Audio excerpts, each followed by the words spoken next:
Negeri yang besar ini tidak boleh timpang dalam berbagai urusan. Kita bersyukur hari ini yang berada di Solo, karena Solo, Semarang, Jogja, Bandung, Jakarta, mungkin itu kurang lebih setara pergerakan perekonomiannya. Tapi begitu kita keluar dari kota besar, keluar dari Pulau Jawa, apalagi di daerah yang jauh jaraknya dari Jawa, maka kita akan menemukan ketimpangan yang luar biasa. Republik ini tidak didirikan untuk sekelompok orang dan sebagian wilayah. Republik ini didirikan untuk semua dan di mana saja. Kami mengalami di Jakarta, Bapak Ibu. Ketika saya mulai bertugas di Jakarta tahun 2017, kami ditunjukkan dengan kenyataan bahwa Jakarta itu adalah satu-satunya kota besar di dunia yang bagian dari kotanya itu kepulauan. 5 kota administratif, 1 kabupaten administratif pulau. Bukan satu pulau, kepulauan. 111 pulau dengan 11 pulau berpenduduk. Dan begitu datang ke tempat itu, mereka seperti bukan bagian dari ibu kota. Ketimpangannya luar biasa. Listriknya sulit, air bersihnya sulit, kebutuhan pokoknya mahal. Bahkan ketika ada yang sakit, maka sulit sekali untuk dibawa ke rumah sakit mendapatkan pelayanan. Tempat yang sangat timpang. Waktu itu kami katakan pada seluruhnya, bagaimana mungkin kita mengatakan kepada penduduk yang tinggal di pulau-pulau jauh, kalau yang tinggal di pulau-pulau bagian dari ibu kota saja tidak mendapatkan pelayanan. Diubah itu semua. Alhamdulillah kini kondisi kepulauan setara dengan kondisi daratan di Jakarta. Bahkan kalau kepulauan hari ini, kalau buka air keran, airnya udah bisa diminum. Kenapa? Karena teknologinya sudah canggih, bisa dipakai lebih murah. Semuanya, fasilitas pasarnya, kesehatannya, pendidikannya. Ternyata ketika sudah kami lihat apa yang dibutuhkan. Yang dibutuhkan bukan apa-apa, kecuali kemauan dan secari kertas serta selembar tanda tangan. Jadilah perubahan itu. Eksekusi langsung, asal ada arahan, asal ada perintah. Nah, ini yang kita harus kembalikan Bapak Ibu sekalian. Kita membutuhkan Indonesia yang tumbuhnya setara. Dan kita menginginkan Indonesia yang hukumnya tidak berat sebelah. Hukumnya adalah memberikan kesetaraan kepada semuanya. Setara ekonominya, setara pertumbuhannya, lalu ada kepastian hukum. Bila aturan hukum yang ada itu tidak memberikan kepastian, tapi justru memberikan ketidakpastian, rusak tatanan kita. Hari ini kita sering menemukan, bila tidak viral maka tidak dapat perhatian. Betul tidak? Bila menyangkut yang kecil maka landep. Bila menyangkut yang besar maka, bila menyangkut lawan maka tajam. Bila menyangkut kawan, hukum tak kenal itu semua. Karena itu kalau lihat lambangnya hukum itu ada seorang perempuan yang matanya diikat, ditutup. Supaya apa? Supaya dia tidak menyaksikan siapa yang sedang diadili. Tutup matanya, lambangnya, tapi prakteknya belum. Perubahan adalah kita mengembalikan kepercayaan kepada aparat penegakan hukum di Indonesia. Perubahan artinya kita mengembalikan itu semua. Mengembalikan agar proses hukum KPK tidak boleh lagi menjadi badan yang keok. KPK harus menjadi badan yang kuat, badan yang siap untuk menghadapi semua yang melakukan korupsi. Dan bukan tempat untuk melakukan kriminalisasi. Udah ada itu yang pernah merasakan. Jadi Bapak Ibu sekalian, tatanan itu di mana? Tapi yang tidak kalah penting, yang tadi juga sudah diungkapkan, dalam demokrasi pilarnya adalah kepercayaan. Itu demokrasi. Kalau non-demokrasi, otoriter, pilarnya apa? Rasa takut. Kenapa penguasa bertahan? Karena rakyatnya takut. Tapi dalam demokrasi, kenapa penguasa bertahan? Karena dipercaya oleh rakyat. Itu bedanya. Kepercayaan itulah tonggak penjaga demokrasi. Rejim otoriter, tonggak penjaganya rasa takut. Karena itu rejim otoriter pasti menggunakan rasa takut untuk bertahan. Dia tidak menggunakan akal sehat, dia menggunakan alat-alat negara untuk memberikan rasa takut dan mempertahankan kekuasaannya. Itu buktinya banyak, bukan cuma di Indonesia. Dulu di Filipina ada namanya Marcos, pakai rasa takut. Dulu di Iran ada namanya Shah Iran, pakainya rasa takut. Ada di Mesir namanya Husni Mubarak, pakai rasa takut. Semua dengan rasa takut. Di Indonesia pernah ada 30 tahun pakai rasa takut. Tapi begitu rasa takut hilang, rejim itu bertumbangan. Tidak ada rejim pakai rasa takut yang bisa bertahan lama. Begitu rasa takut hilang, rejim bertumbangan. Jadi kalau ada yang menebarkan rasa takut, jangan biarkan rasa takut berkembang. Hadapi, karena itulah kelemahan paling utamanya. Kalau kita biarkan rasa takut berkembang, maka semua yang bertahan dengan pakai rasa takut akan makin kuat. Karena rejim ya bertahan harus pakai trust, pakai kepercayaan. Bicara kepercayaan, saya jadi ingat 2 hari yang lalu, sekarang Sabtu, berarti Jumat. Jumat saya sholat Jumat di Masjid Raya di Asahan. Asahan di Sumatera Utara. Ketika sampai di sana, saya cerita sama warga di Masjid Raya itu.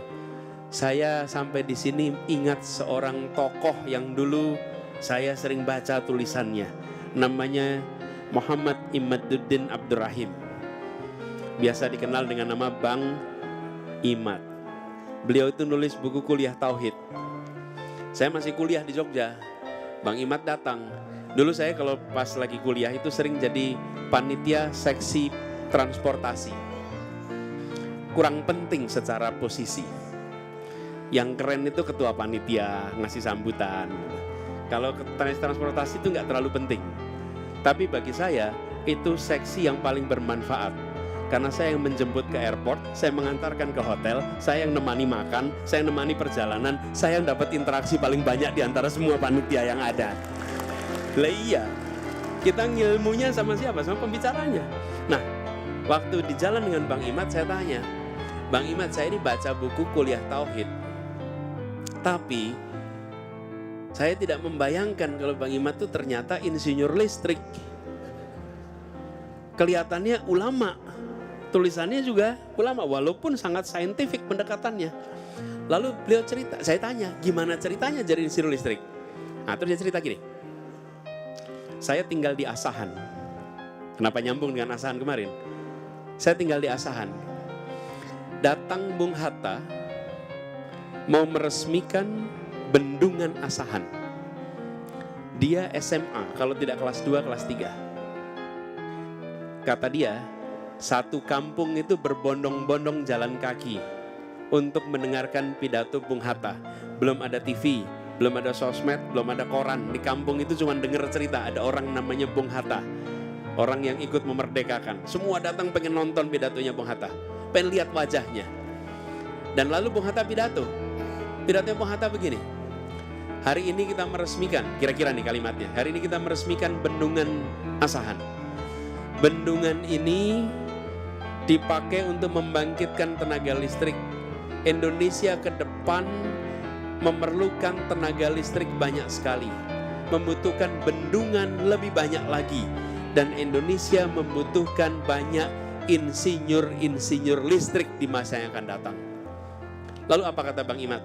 Selesai acara itu, semua anak-anak pulang kampung dengan bercita-cita, kami ingin jadi insinyur listrik seperti apa kata pemimpin saya, Muhammad Hatta itu.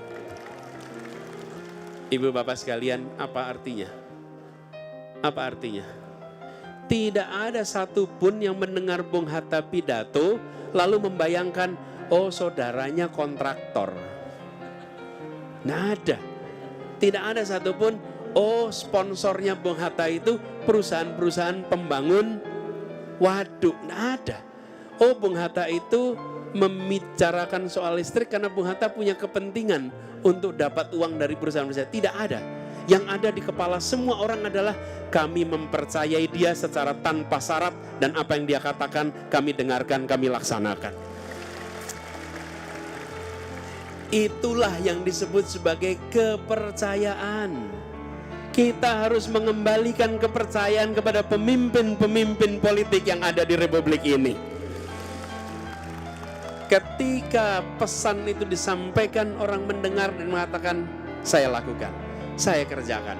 Dan bagaimana perjalanan hidup, begitu banyak orang mengikuti apa kata pemimpinnya. Ini yang tadi disampaikan juga oleh Pak Dahlan, bagaimana kita mengembalikan kepercayaan itu.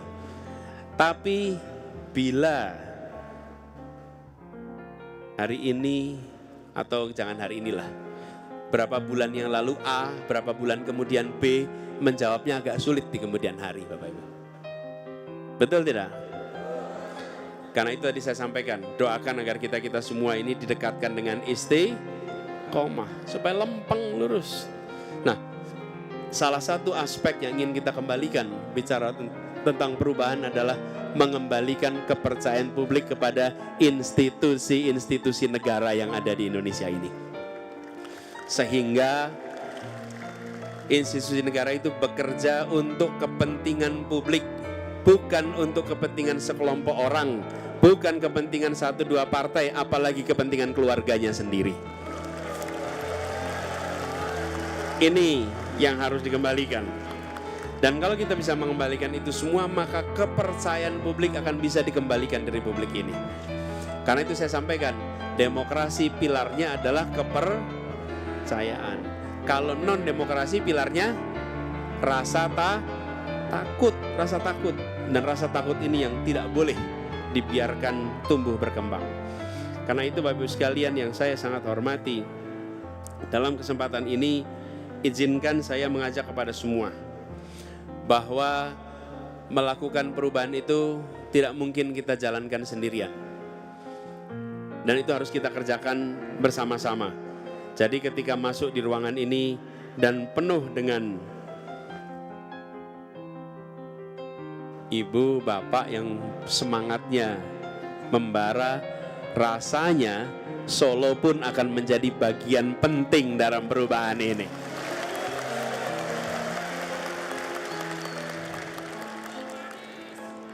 Bisa enggak menang di Solo? Bisa enggak menang di Solo? Siap memenangkan Solo? Kalau di Solo menang, bergetar seluruh Indonesia nanti. Betul tidak? Ya. Insya. Tadi udah dipesenin sama Pak Yai. Harus ditambahi dengan Insya Allah.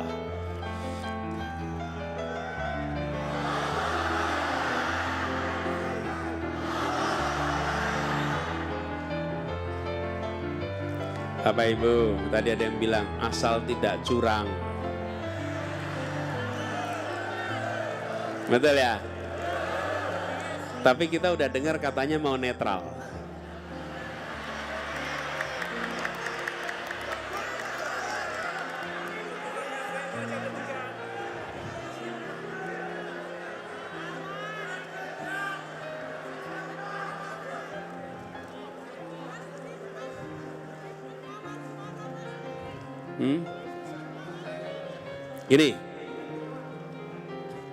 Ini semuanya yang di sini udah pernah pengalaman berjuang, oke? Pengalaman berjuang sudah banyak nih, sudah punya banyak, dan punya pengalaman agak sakit di ujung perjuangan itu. Bener nggak? Betul tidak? Iya. Sakitmu, sakitku. Karena itu bisa tahu kita. Tapi gini Mas sekalian, ya. Dari pengalaman kita lihat, kapan kecurangan itu bisa berdampak? Ketika selisihnya sedikit. Ketika selisihnya besar, maka sulit dilakukan kecurangan. Betul? Oke, siap di Solo selisihnya besar? Siap di Solo menangnya besar?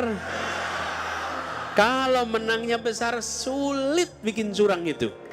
Tapi kalau menangnya ngepres, itu bisa ada barang-barang hilang di tengah jalan. Betul tidak? Nah, jadi harus jagain. Insya Allah di Solo ini, kalau sampai kita makin hari makin menguat, gerakan perubahan di Solo makin hari makin menguat. Kita menginginkan Indonesia yang lebih adil. Kita ingin tata kenegaraan yang lebih menggunakan akal sehat.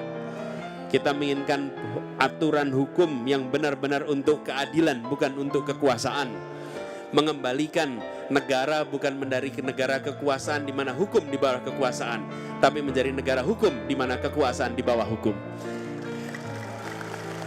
Bila itu semua menjadi bagian dari gerakan di Solo ini, makin hari makin kuat, insya Allah 4 bulan lagi di sini kita bisa sujud syukur kemenangan dari Solo. Menangnya harus menang besar, menang besar. Menang besar, menang mutlak. Menangnya insya. Ini kalau bapak-bapak sudah jalan, apalagi ibu-ibu udah jalan, the power of ibu-ibu itu dahsyat. Betul tidak? Ya. Dan insya Allah kita akan jalankan ini semua. Kami sering sampaikan, Bapak Ibu sekalian, biarlah angka survei itu menjadi kepuasan para penyelenggara survei. Biarlah kita hormati. Bagaimanapun juga mereka menyelenggarakan survei dan jadi masukan buat kita. Di sisi lain, kita tahu apa yang sesungguhnya terjadi di masyarakat. Betul tidak? Dan kita merasakan sama-sama suasana keinginan perubahan yang makin hari makin membesar. Jadi, saya ingin sampaikan kepada semua, waktu kita tinggal pendek. Sampai dengan 14 Februari. Buat semua para relawan, asal usul kita beda. Nama-nama relawan beda, seragamnya beda-beda. Tapi tujuannya sama, tujuannya satu, memenangkan ikhtiar perubahan di Indonesia ini. Jadi, saya ingin sampaikan kepada semua di sini, jaga stamina. Ini adalah etape terakhir sampai dengan Februari. Bila etape terakhir ini kita bisa jalankan dengan baik, menjangkau semuanya, apalagi khususnya di Solo, tanda-tanda itu harusnya sudah nampak di bulan Desember dan Januari besok. Oke? Desember, Januari sudah kelihatan. Kalau Desember, Januari kelihatan, insya Allah Februari tinggal peresmian kemenangan itu. Apalagi di sini sudah lengkap dengan basis tadi AMM yang jangkauannya luas, dan saya lihat di situ daftar nama relawannya berderet begitu banyak. Kalau menjangkau semuanya, insya Allah seluruh relawan ini akan bisa menghasilkan kemenangan yang besar untuk Solo kita. Dan seperti tadi disampaikan, mudah-mudahan nanti kalau ada event lagi, insya Allah diatur biar bisa kembali lagi ke Solo dan sekali lagi kita bergerak bersama di Solo nanti.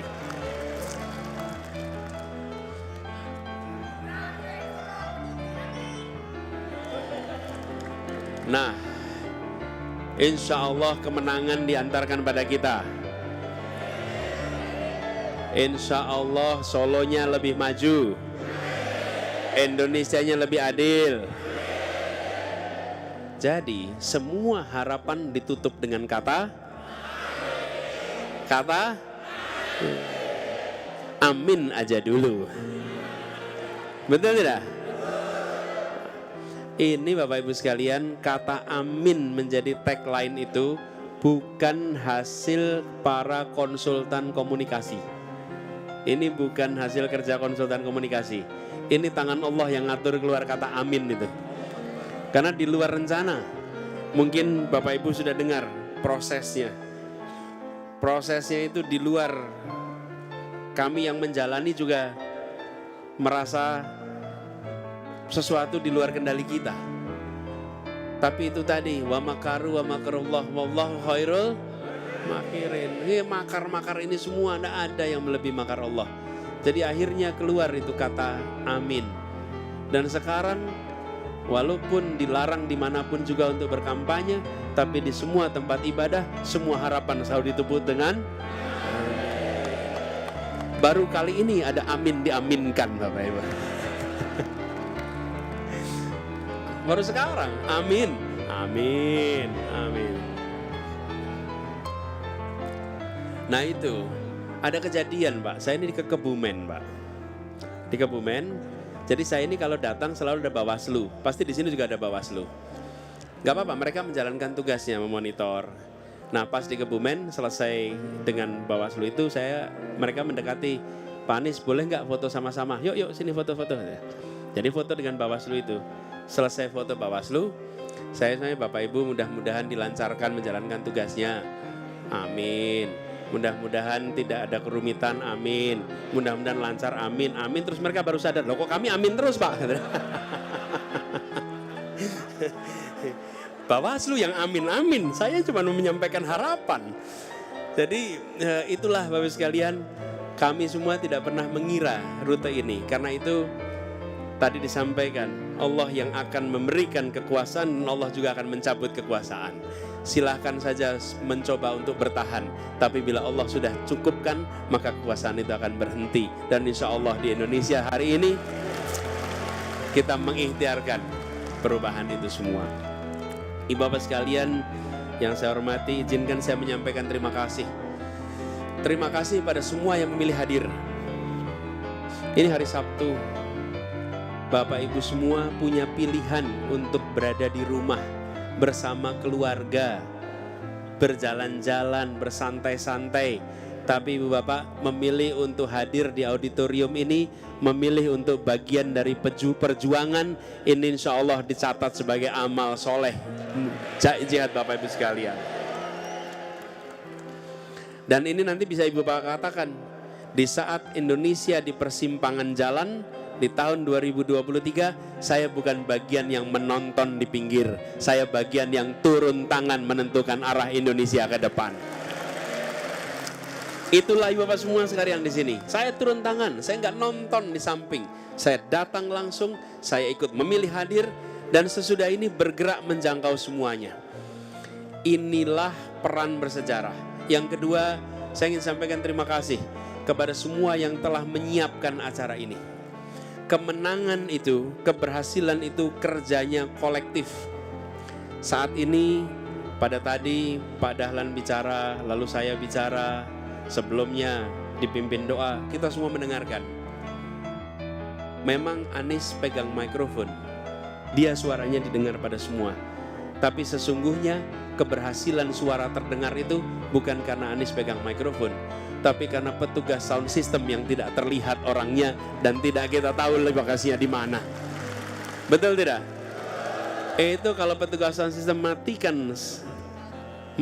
amplifiernya, selesai acara ini. Betul tidak? Bila petugas yang menyiapkan lampu dan AC-nya matikan AC-nya, matikan lampunya, selesai acara ini. Itulah pemilu besok, itulah pilpres besok. Ya, saya yang pegang mikrofon, tapi kemenangan ditentukan relawan-relawan yang bekerja yang tidak terlihat. Kemenangan ditentukan oleh orang-orang yang bekerja dalam partai yang tidak terlihat.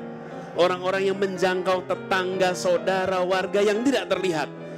Yang pegang mikrofon memang di depan, tapi yang menentukan berhasil sukses apa tidak adalah orang-orang yang bekerjanya tak terlihat. Mereka yang menyiapkan acara ini, kita beri tepuk tangan yang sudah bekerja luar biasa. Pak Rektor, terima kasih. Seluruh panitia, terima kasih. Insya Allah kali ini berkumpul begitu banyak.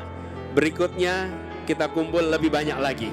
kita gerakkan Solo, kita bikin Solo bergoncang, dan kirimkan pesan, Solo menang, Jawa Tengah menang.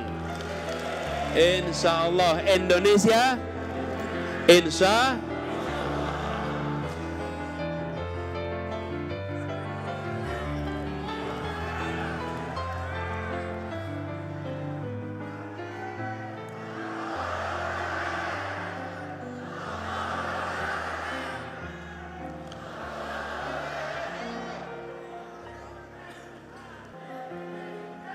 jalan-jalan ke Surakarta bikin sumringah. Soalnya ada yang minta pantun ini Pak tadi. Ulangi. Ini demokrasi ini, nurut kita harus ya.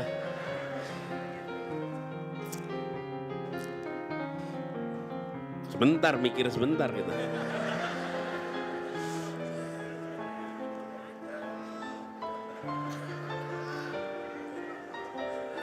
Jalan-jalan ke Surakarta bikin sumringah. Tak lupa singgah makan serabi kuah. Assalamualaikum warga yang bahagia. Senang sekali bisa ke Solo pulang ke rumah.